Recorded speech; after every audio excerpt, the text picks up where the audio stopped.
that was routine. Some nights it led to a scuffle, even seen with bloody knuckles, splitting heads in the scuffle. Music glorified the hustle, and I was trying to fit in. It's the apple of my eye, but the fruit was forbidden. Play the hand you were dealt, but my cards were never given. Can't get in the game, you'll never have a chance at winning. I protest like a sit-in and fight for my right to be, but I have no right, so cops decide it's my night to bleed. The next topic we're going to discuss on Boxing Bros are comments that Demetrius Andrade made about Billy Joe Saunders. All right, let's take a listen. When it comes to Billy Joe's style, because people try to say, oh, he fought David Lemieux. Okay, David Lemieux is 4'5" and only can do one thing, and that's like throw a big hook whenever he can plant his feet. Like, that's a whole different fight than Canelo. His last fight against Martin Murray, to me, he looked like shit. He couldn't even knock. You talk about knockdowns, you talk about knocking people out. Why couldn't Billy Joe knock out a guy that's been out the ring for 4 or 5 years? That's 40 years old. So I don't know. So maybe you should ask these questions to these guys as well. But, we asking the same question. Yeah, well, make sure they get this. What I'm saying, though. Yeah. You know what I'm saying? Don't worry. Well, Demetrius, we wanted to make sure that they got it. So you wanted them to get it. We're going to make sure they get it. Okay? So, Trill Dollar Bill, what's your reaction to what Demetrius Andrade had to say about Billy Joe Saunders' style, the comments, his demeanor, everything? What you got to say about it? Four words. All facts, no cap. Totally agree with everything Boo Boo was saying. All facts, no cap. All right. Simple and plain. Ned's father G. Yeah. All right. So I actually like this. And the reason why is because, man, hey, after Billy Joe loses to Canelo, you should set up a fight with Billy Joe. Because to be honest with you, I feel like they're on the same boat where you expect more from these guys. Yeah, sure they win, but you're like, yo, man, you should have knocked this person out. So it's funny that Boo Boo's calling out Billy Joe for the same thing that people criticize him for. You know what I mean? So I feel like, hey, if Billy Joe loses, Billy Joe still is a name. You know, he still has a name. You can fight Billy Joe. You know what I'm saying? Get that resume higher. And then you could probably leverage that for bigger fights, you know. So, because unless he gets a Triple G fight, obviously, you know. But it's seeming like Triple G don't want him for some odd reason. And right now, I don't think Charlo's looking for a Boo Boo right now. So I think, you know, after Billy Joe loses his belt, hey, give him that opportunity to fight, you know. And I think that would be a good sell, man. I think a fight would be interesting too. 2 slick boxers in the ring. It'll be interesting. All right, TBE. I get it, but I know there's some I don't want to say bad blood, but there's some history between Demetrius and Billy Joe. You know, where they were supposed to fight a couple years ago, somebody tested positive, and you know, the rest is history. And you know, at this point, I wouldn't tell Demetrius to waste his time to fight somebody who's at this point is labeled as a ducker because you know his antics is showing him as such. But I'll say, oh man, the fight's still on. So yeah, the fight's still on at this point. The fight's still on. So it's at this point, but we had some rumors come out. We never know. But I say, Demetrius, I say, like I said before, get a big fight. Set up a big fight at your division, then move up and go get Caleb Plant. You want that belt. You want that belt at 168, and then boom, your bag is in your face. Like there's no denying. Like he's gonna turn you down. Y'all both on the same platform. No, G, I'm not answering your questions. No questions from G. Get in there, G. Go ahead.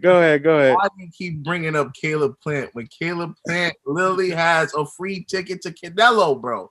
Like you keep bringing up Caleb Plant. Like why would Caleb Plant go backwards? Now why would Boo Boo go backwards? I wouldn't want Boo Boo to fight a Billy Joe neither. You know what I'm saying? Yeah. You got Triple G to try to unify or Charlo to try to unify. You moving forward. Billy Joe. This is the difference. You had your chance, Billy Joe. Caleb Plant has a free lot. Oh, I'm not even talking. I wasn't even. I'm gonna bring it back. But if it don't apply, I let it fly. Yeah, but Boo Boo doesn't have Don't one. apply, I let it fly, bro. But Boo Boo doesn't have one at all. So literally, what options does Boo Boo have right now?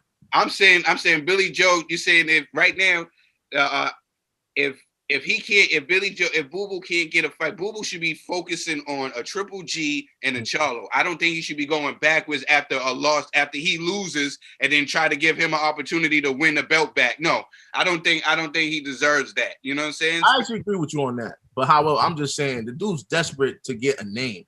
Yeah, I feel you. I feel you on that. If Triple G goes, I'm not fighting him, and Charlo go, I'm not fighting him. What's he supposed to do? You know what I'm saying? Like, wait for another mandatory? I think that they got to make that fight happen against one of those guys with the belt, especially like you brought up with Triple G, since they on the same block. Crazy, yeah. They on the same block in the same house, so they should be trying to make that fight happen. Billy Joe Saunders, I think if you had your chance and you decided to nasal spray it away, so you know what I'm saying? Moving forward, Boo Boo should just be moving forward. That's in the past. And that's all That's what I'm saying. Like Billy Joe don't got a belt, and that's what I'm saying. If Caleb Plant's available, call him out. Move on up, and call him out. You know. Well, I actually think that Benavidez would be a better fight for him than Caleb Plant. That fight. That'd be a fire fight. That'll be pay-per-view though. Listen, you look at how Anthony Dirrell was able to outbox Benavidez. I don't like that fight for Benavidez. Yeah, that's what got no belts. That's a great fight for him. Who for Benavidez at 168? Yeah, if Boo Boo wants to move up to 168, that'd be a great fight for David. The reason why I don't like it for Benavidez is because of Boo Boo. I really like Benavidez, and I think he needs more time to learn to deal with a boxer's style. You know what I'm saying? That's why I don't like the fight. You know what I mean? I think Boo Boo would outbox him, and he'll get that 12-round decision. Like you got to understand, like Boo. I agree. That's why I say I think that's a better fight for him than Caleb, because it's like he's more Benavidez more flaws technically. So. Yeah. I don't think right now Benavidez is a strong kid, and he can. But Boo Boo's boxing IQ is different. He can really box. And I don't, and to Kaden mentioned something, but I have to put that in. A lot of people think that it's boring. To me, I love it. I love the art of seeing somebody beat somebody up and don't get hit one time. You know what I'm saying? I think it's phenomenal. You know what I'm saying? Seeing a guy dodge and look and see that you missed him, I be going crazy like, oh, he missed him. You know what I'm saying? I think it's sensational. That's a lot of people you appreciate the art of boxing, bro. You understand what it takes to avoid it. You understand what goes into having those type of reflexes, the skills. Understand all that. The average person watching the sport don't understand that, bro. This is not MMA. This is boxing. And the art of boxing is hitting without getting hit. You know? But yeah, I think like what I was saying, I think Boo Boo should be moving forward, not looking backwards. All right, Ned, you had the floor, so it's still you. No, I agree. But like I said, I still believe either if he can't get the Charlo fight or Triple G, if he could get a Triple G, one of the two fights, he doesn't need to fight both of them. I just feel one of them and then move up to 168, fight Caleb Plant if he still has a strap at that time, and then there he goes. That's his shot at Canelo. Boom, by the power. He's driving G insane over there. Yo, maybe one of y'all can help him out. Wait, before I go, because I cut out on my end. Ned, who do you think that Demetrius Andrade should fight? Caleb Plant. Caleb Plant. And I'm gonna say this. After what Caleb Plant saw what Canelo did to Caleb Smith, Caleb don't want no parts. I'm sorry. Callum. You remember we had to go through a whole tutorial on how to say his name. Say his name. Yeah, I remember. I remember the orientation to the class where we had to learn how to say his name. Callum. Like 40 cal. 50 caliber sniper. Yes, Cal. So, all right. Check it out. I think what you witnessed was frustration out of Demetrius Andrade. Like, I don't think he was throwing shots, but I feel like sometimes people don't keep the same energy. I think sometimes people allow one fighter to get away with something and then they hold another fighter to a different standard. And I think what you witnessed in that video was Demetrius Andrade being frustrated that he was being held to a different standard. And I caught like a glimpse of the accent of the person asking Demetrius Andrade the question, so the person didn't sound like it was an American. And so I think like he just got frustrated and he wanted to express that, like, you're holding me to this standard, but you don't hold anyone else to this standard. And that's when he went in about how Billy Joe Saunders fought someone who's had a long layoff, who was 40 years old and couldn't even knock him out. Do you ask him those same types of questions, right? And so in the sport of boxing, you see that a lot.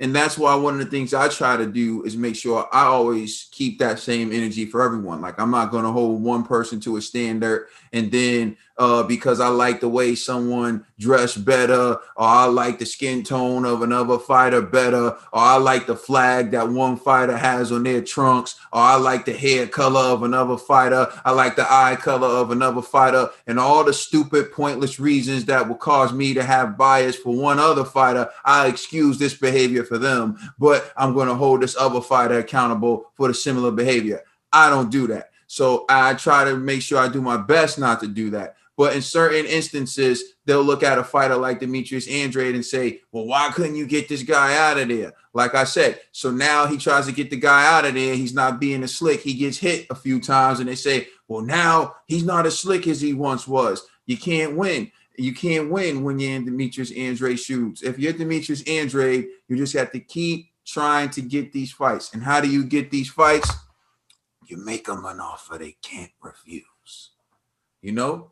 And you make them an offer they can't refuse. And that's what Eddie was trying to do. He's the same price as Derevianchenko. He got touched up in there tonight. If I'm Triple G, I'm looking at this fight and I'm saying, you know what? I think I could take him. If I'm Charlo, I'm looking at this fight and I'm saying, I think I could take him. That's what he was doing. He was trying to, make him an offer that he couldn't refuse. That's how you get the fight to happen.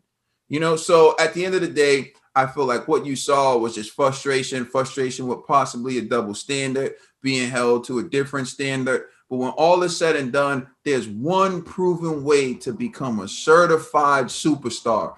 And it hasn't changed in my lifetime. And even after I'm gone, I'm sure it's not going to change. Make the fights that people want to see. That is it. If you're Demetrius Andrade and you're Triple G and you fight each other, the winner of that fight is going to become an even bigger star. The loser too, depending on how the loser performs in that fight. The winner of that fight goes and fight Charlo. The winner of that fight becomes a mega star. And then once you become a mega star, people are going to want to see you because of what you did in those other fights. And then guess who's going to start looking at you? Canelo, the big star, and saying, well, I'm the big star. There's a mega star. Let's get together and make some money. That's how you become. And guess who happens? Who wins that fight? Even bigger star. That's how you do it in the sport of boxing. But for some reason, we lack that in today's boxing world. I think it's because of fanboys, and it's sad. But hopefully, Demetrius Andrade can get one of the big fights because, like Trill said, it's time. Please let one thing before you close out, Trill. Go ahead. Ned, you notice how Caleb Plant wasn't even in that equation. I'm just saying. I forgot. Hey, we go with Caleb Plant. I hear you. But the reason why I bought Caleb Plant, I feel like Triple G would be a fight that would be easily to make. But him trying to fight Charlo, I feel like the Charlos aren't. Well, Jamal is not on that like the same timeline as he is. So at 33, I wouldn't waste my years in boxing trying to set up that fight and go try to set up a fight in that at 168 just to get at Canelo. You get what I'm saying? Because Canelo's not going to fight him at 160. That's all I'm saying. Please let us know how you feel in the comment section. Please like and subscribe and check us out on Instagram and Twitter. And while you at it, please check out our podcast on all major streaming services. We are the Boxing Bros. You're welcome. You're all welcome.